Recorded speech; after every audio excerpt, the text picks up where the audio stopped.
today I'm going to speak to Jeannie, who's a therapist and also a mum, and she's been homeschooling her children during the lockdown period. And I'm going to talk to her about some of the things she's found out and what advice she would give us all in terms of making sure that our children are studying safely.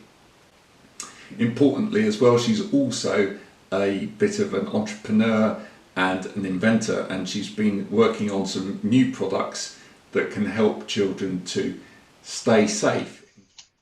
Well, I am a practicing licensed physical therapist. I have been practicing since the year 2000, which is a very specific 20 years of what I like to call computer-based work evolution.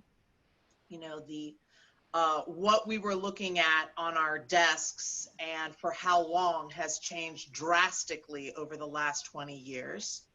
I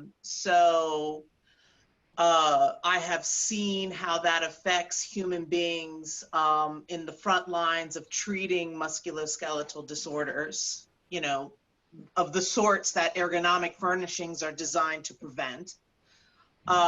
So it's been interesting. My children are 5 and 9, and which means one is about to start kindergarten and the other is about to start 4th grade.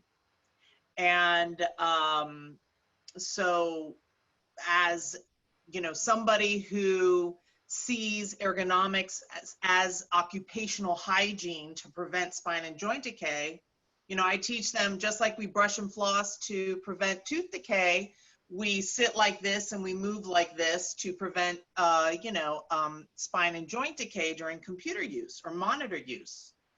Sitting is still the dominant posture for seated occupations.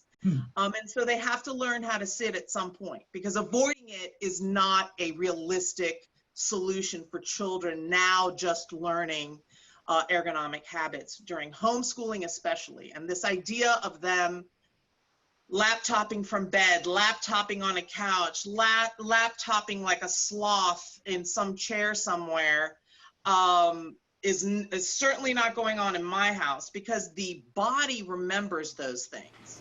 Thanks to Jeannie and her husband for their time today, and there's a link to their website in the accompanying post. Helping my children study safely at home, I used a number of different items, including things like laptop risers, which help to raise the height of the monitor, along with separate keyboards and mice. And then on things like dining room chairs, which were a little bit too low and uncomfortable to sit on for hours, things like these seat cushions as well. And they're all available from Kensington, and you can click on the links accompanying this. Join us again next week when I'll be looking at another area of homeschooling.